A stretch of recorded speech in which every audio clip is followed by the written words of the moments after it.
آج ویو 360 میں طالبان حکومت کے 3 سال بعد بھی عالمی برادری دوحہ معاہدے میں خواتین کے حقوق اور دہشت گردی سمیت کیے گئے وعدوں پر عمل درآمد کیوں نہیں کروا پائی؟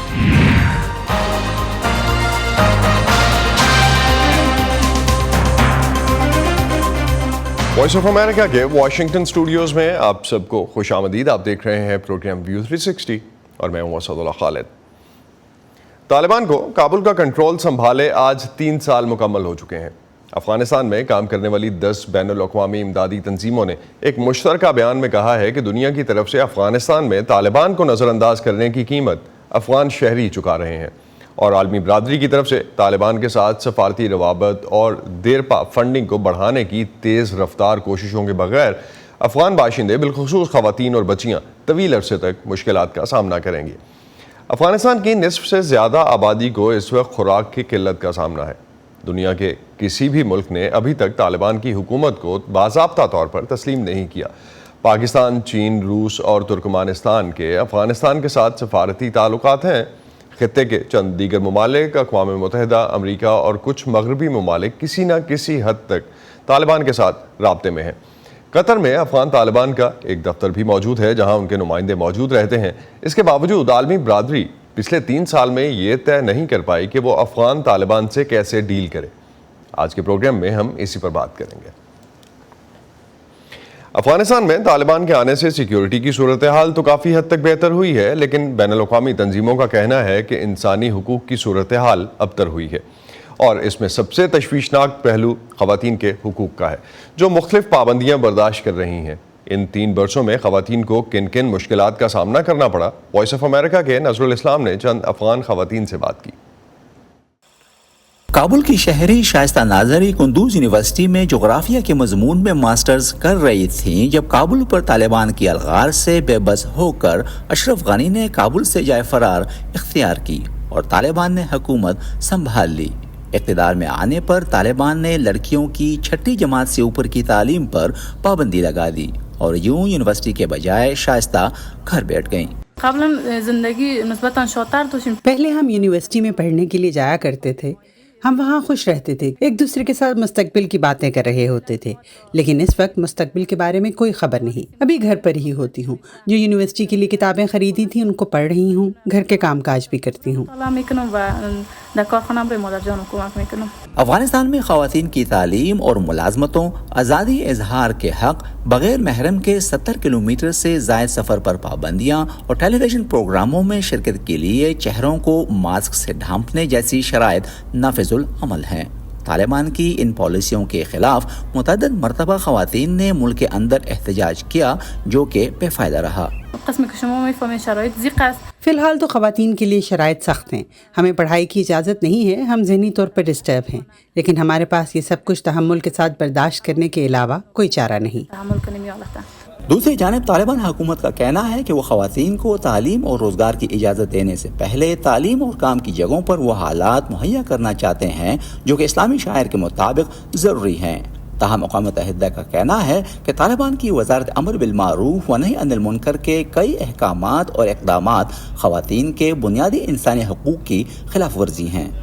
برنامه داشتم و یا هم مصروف کاروبار خود بودم. اس سے قبل میں برسر روزگار تھی، ایک مصروف زندگی گزار رہی تھی. میں آزادی اور خود مختاری کے ساتھ دیگر ذمہ داریاں بھی نبھا رہی تھی، لیکن حکومت کے خاتمے کے بعد ہم گھروں میں قید ہو کر رہ گئے ہیں. ادھر شائستہ ناظری کہتی ہیں کہ گھر میں بیٹھے کبھی کبھی ان کی نظر اپنی یونیورسٹی کی کتابوں پر پڑتی ہے تو ان کے ذہن میں اپنے مستقبل کے بارے میں سوال اٹھتے ہیں، لیکن ہر گزرتے دن کے ساتھ انہیں اپنے خواب پورے ہونے کی امید کم ہوتی جا رہی ہے. نظر الاسلام، وائس آف امریکہ، اسلام آباد. امریکہ اور اتحادی افواج نے تقریباً 2 دہائیوں تک افغانستان میں دہشت گرد گروہوں کے خلاف جنگ لڑی. ایک وقت امریکہ کے تقریباً 8.25 لاکھ فوجی اس جنگ کا حصہ تھے. ماہرین کے مطابق اس جنگ میں ہونے والے جانی نقصان کے علاوہ اس طویل لڑائی نے امریکی فوجیوں کی ذہنی صحت پر گہرے اثرات مرتب کیے ہیں. اس جنگ کے بارے میں ان فوجیوں کے آج کیا خیالات ہیں، صبا شاہ خان نے جاننے کی کوشش کی. I remember the first time we had heard the alarms and all of that was actually our first night in Bagram. 23 سالہ چرمین کالنز کی افغانستان میں وہ پہلی رات تھی. انہیں اور ان کے ساتھ نئے پہنچنے والے فوجیوں کو کھلے آسمان کے تلے عارضی خیموں میں رکھا گیا تھا۔ Everybody else was kind of like سب زمین پر دبکے ہوئے تھے۔ میں نے اپنے MCO کو دیکھا جو میرے سامنے زمین پر تھا۔ میں نے اوپر دیکھ کر کہا کیا واقعی یہ حقیقت ہے؟ اس نے کہا ہاں یار ایسا ہی ہے۔ This is it. جرمین سن 2000 میں ہائی اسکول کے فوراً بعد کالج کے دنوں میں اوہایو آرمی نیشنل گارڈ سے منسلک ہوئے، I ended up joining the Ohio Army National Guard. اور 2010 میں جب انہیں پتہ چلا کہ آرمی نیشنل گارڈز کا ایک یونٹ افغانستان بھیجا جا رہا ہے تو انہوں نے اپنا تبادلہ اس یونٹ میں کرا لیا۔ ایک فوجی ہونے کے ناطے وہ جنگ میں حصہ لینا چاہتے تھے۔ کیا آپ کو خطرے کا اندازہ تھا کہ کیا ہو سکتا ہے؟ I think I understood ahead of time. میں اچھی طرح جانتا تھا کہ یونٹ کے ساتھ اس تعیناتی میں میری جان کو خطرہ ہو سکتا ہے، لیکن میں سیاسی صورتحال نہیں سمجھتا تھا۔ So I was like, oh, it's so cool, like to be a soldier. وہ کہتے ہیں یہ کسی ایکشن فلم کی طرح ہرگز نہیں تھا۔ A lot of just waiting for something to یہ happen. نہ جاننے سے پیدا ہونے والا اضطراب کہ کیا ہونے والا ہے، اور پھر دہشت کے کچھ لمحات جو ہمارے لیے بعد میں یا تو کوئی غلط فہمی ثابت ہوئے یا کوئی ایسی صورتحال جس سے نمٹ لیا گیا ہو۔ جرمین کہتے ہیں وہ ان احساسات کو نظر انداز کر کے یا اس صورتحال کو ہنسی مذاق میں اڑا دیتے تھے، اور یوں انہوں نے 9 ماہ افغانستان میں گزارے۔ I know for میں جانتا ہوں کہ میرے لیے ان جذبات کو دبانے یا پرے دھکیلنے کے کچھ دیر پا اثرات ہوئے کہ اب میں صرف اپنے جذبات کو پیچھے دھکیلنے کے قابل ہوں۔ قطع نظر اس کے کہ مجھے ایسا کرنا چاہیے یا نہیں، میں تھیراپی کے ذریعے اپنے جذبات محسوس کرنا سیکھ رہا ہوں۔ نتیجتاً اپنے عزیزوں سے ان کا رشتہ ٹوٹ گیا اور سبھی ان سے دور ہو گئے۔ اب وہ واشنگٹن میں اکیلے رہتے ہیں، لیکن افغانستان میں گزارے وقت کے تجربات اب بھی ان کے ساتھ ہیں۔ like سب the سے biggest بڑا خطرہ تھا میڈز، جو کہ گھر پر بنائے گئے بم ہوتے ہیں، ان پر بڑا میگنیٹ لگا کر انہیں سڑک کے نیچے چھپایا گیا ہوتا تھا۔ اور ان کے قریبی فوجی اڈے پر ایسا ہی ایک واقعہ پیش آیا۔ ہوا یہ کہ ایک مقناطیسی ID ایک ٹرک سے چپکا ہوا تھا۔ جب وہ واپس بیس میں داخل ہوا وہ سامنے دروازے پر پھٹ گیا۔ اس میں میرا خیال ہے چند امریکی کانٹریکٹرز مارے گئے تھے۔ آج کل جرمین تھراپی کرا رہے ہیں۔ وہ کہتے ہیں وہ اپنے جذبات کو دوبارہ محسوس کرنے کا طریقہ سیکھ رہے ہیں، اور یہ ان کے لیے کسی حد تک سکون کا باعث ہے۔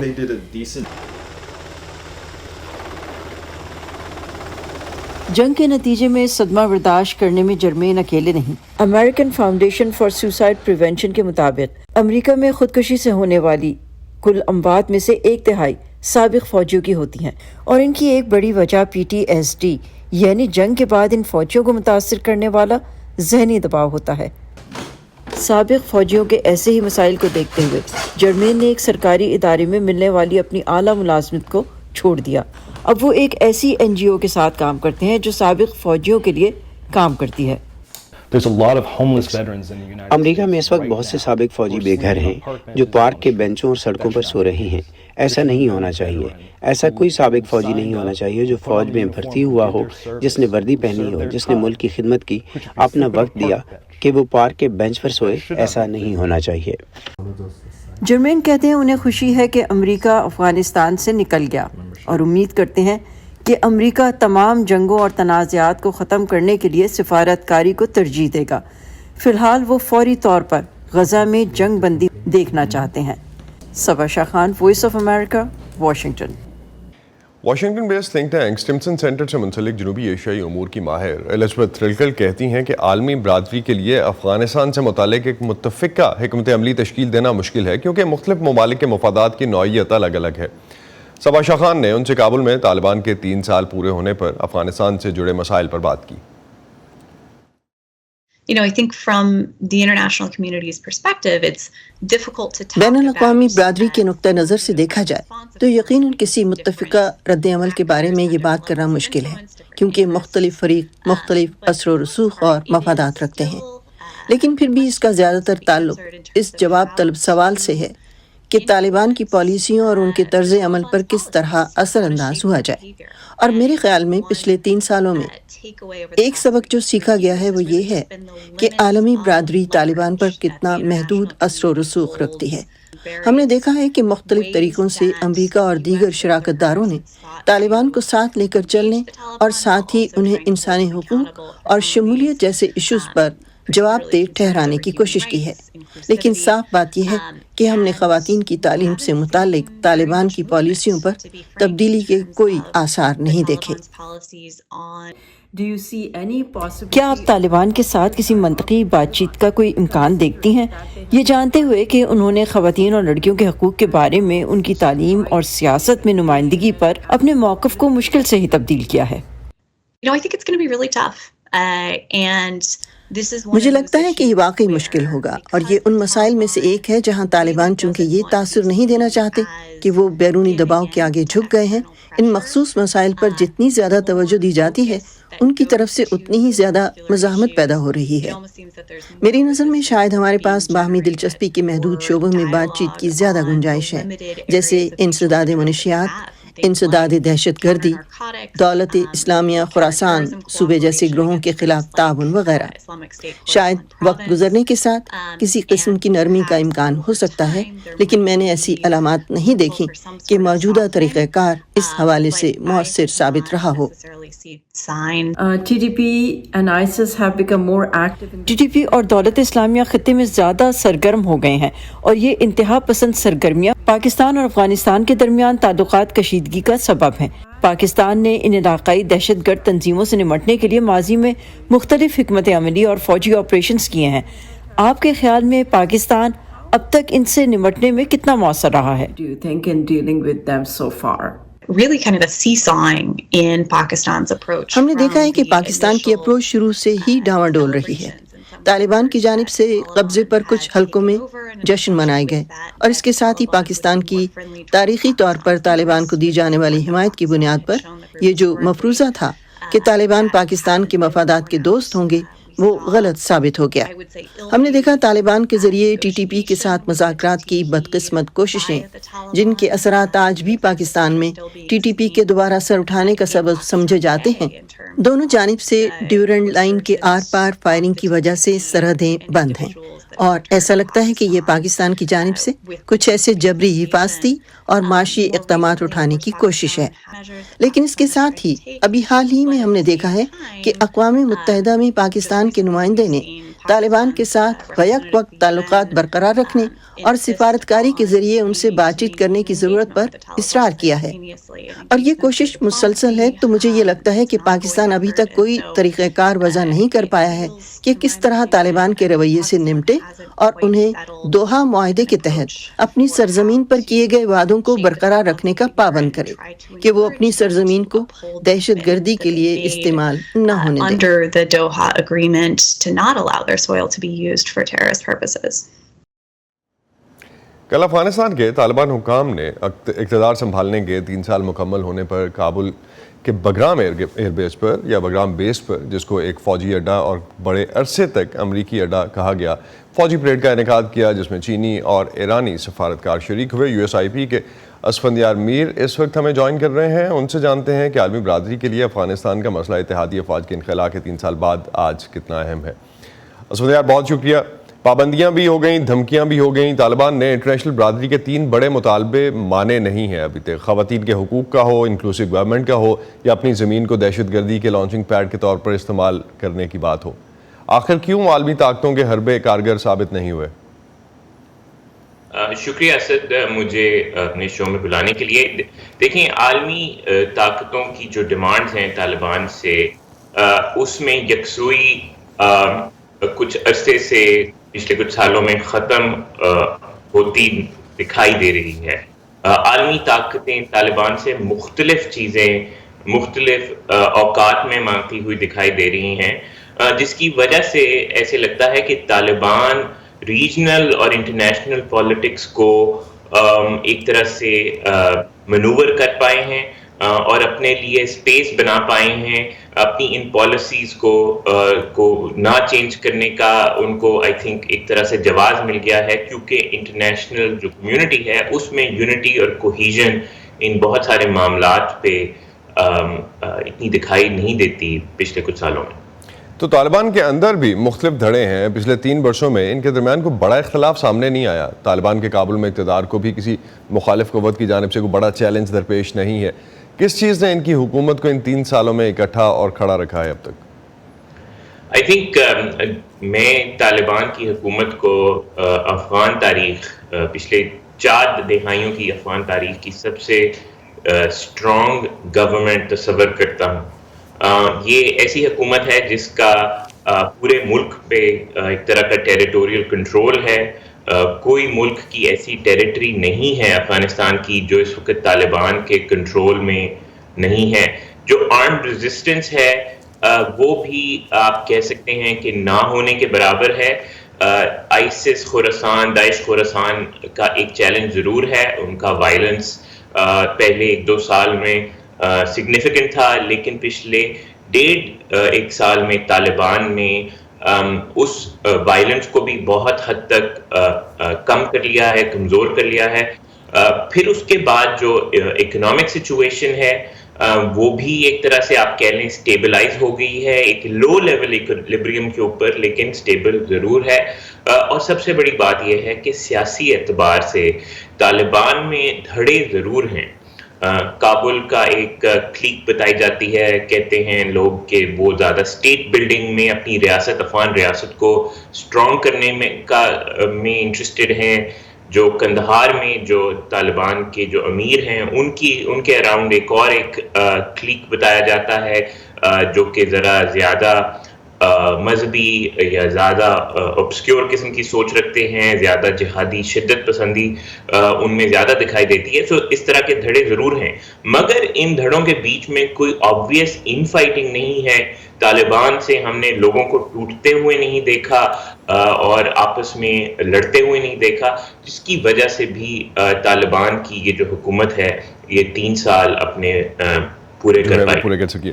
اسدر، ایک بڑا انٹرسٹنگ آپ نے جس طرح سے کہا کہ پچھلے 40 سال کی 4 دہائیوں کی سب سے اسٹرانگ حکومت ہے، تو پاکستان جب افغان طالبان سے یہ کہہ رہا ہوتا ہے کہ وہ TTP کو کنٹرول کریں، اور جب ہمیشہ اس کا جو جواب آتا ہے وہ بھی آج تک ایسا نہیں ہوا جس طرح کی پاکستان کی ایکسپیکٹیشنز تھیں، تو کیا پھر یہ کنٹرول کرنا نہیں چاہ رہے یا اس میں ایگزیکٹلی پاکستان کی طرف سے جس طرح افغانستان کہتا ہے کہ انٹرنل ایشوز ہیں ان کو اسی طرح سے ہینڈل کیا جائے؟ تعلقات بہتر ہونے کے لیے پاکستان اور افغان طالبان کے درمیان کیا ہونا ضروری ہے پھر؟ دیکھیں، طالبان اور پاکستان کے بیچ میں تناؤ بہت زیادہ بڑھ گیا ہے، اور اس کی جو فنڈامنٹل وجہ ہے وہ یہی ہے کہ TTP کا جو وائلنس ہے پاکستان میں وہ پچھلے 3 سالوں میں month by month, quarter by quarter بڑھتا ہی چلا گیا ہے، پھیلتا ہی گیا ہے. اب آپ دیکھیں فاٹا میں وائلنس ہے، ساؤتھ KP کے علاقوں میں بہت زیادہ وائلنس ہے، نارتھرن بلوچستان میں بہت زیادہ وائلنس ہے، اور پھر انسیکیورٹی بہت زیادہ ہے. پاکستانی ریاستی فورسز کو، سیکیورٹی فورسز کو، پولیس کو، سولین اداروں کو بہت ایک بڑا چیلنج لاحق ہے TTP کی ایکٹیویٹیز کی وجہ سے. طالبان کا جواب پاکستان کی ان پلیز کے اوپر کہ آپ TTP کو کنٹرول کریں وہ یہ ہے کہ آپ TTP سے نیگوشیٹ کریں، آپ TTP سے بات چیت کریں. اور جب پاکستان ان کو کہتا ہے کہ آپ ان پہ کریک ڈاؤن کریں تو جو وہ عذر دیتے ہیں وہ یہ ہے کہ ہمارے پاس کیپیسٹی نہیں ہے، یا پھر TTP جو ہے وہ داعش خوراسان کی طرف کہیں ٹوٹ کے جا سکتی ہے، اس لیے ہمارے لیے ضروری ہے کہ ہم TTP پہ سختی نہ کریں. طالبان کے لیے بھی آپ سمجھتے ہیں ایک سینسٹیو ایشو ہے یہ؟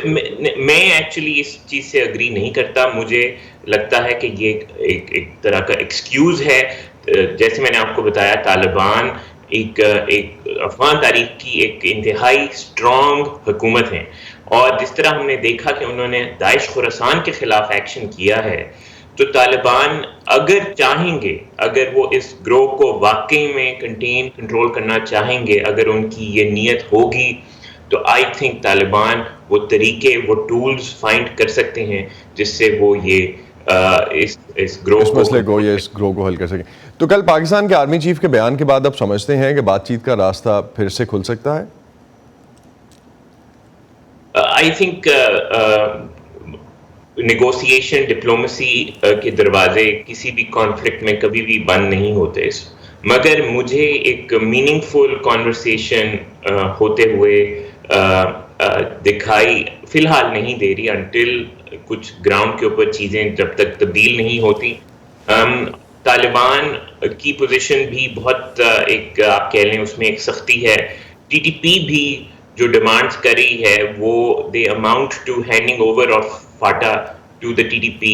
اینڈ پاکستان میں بھی جو ایک پیشنس تھا طالبان کے آنے کے بعد وہ کچھ عرصے وہ ختم ہو گیا ہے، اینڈ وائلنس کے بڑھنے کی وجہ سے پاکستان کی لیڈرشپ کے لیے بھی بہت مشکل ہوگا کہ وہ کنسیشنز دیں، طالبان کو دیں، ٹی ٹی پی کو دیں. سو یہ اس وقت اسٹرکچرل سچویشن تو یہ ہے، اور اس میں پولیٹیکل پروسیس کا چلنا اور سکسیڈ ہونا مجھے اس میں بہت سی مشکلات دکھائی دیتی ہیں. عثمیر، اگر ہم ریجنل کوآپریشن یا ریجنل تعلقات کی بات کرتے ہیں طالبان کی طرف سے یا انٹرنیشنل کمیونٹی کی جس طرح کے ریلیشنز ہیں ان کے، تو علاقائی طاقتیں تو طالبان سے اپنے طریقے سے ڈیل کر رہی ہیں. امریکہ اور مغرب کی اپروچ ذرا مختلف ہے. عالمی برادری ان سے تعلق رکھنا بھی چاہتی ہے مگر ان کے اقتدار کو باقاعدہ تسلیم بھی نہیں کرنا چاہتی. یہ کب تک چلے گی اپروچ؟ آئی تھنک امریکہ اور ویسٹرن ممالک اس اپروچ کو بہت دیر تک چلا سکتے ہیں.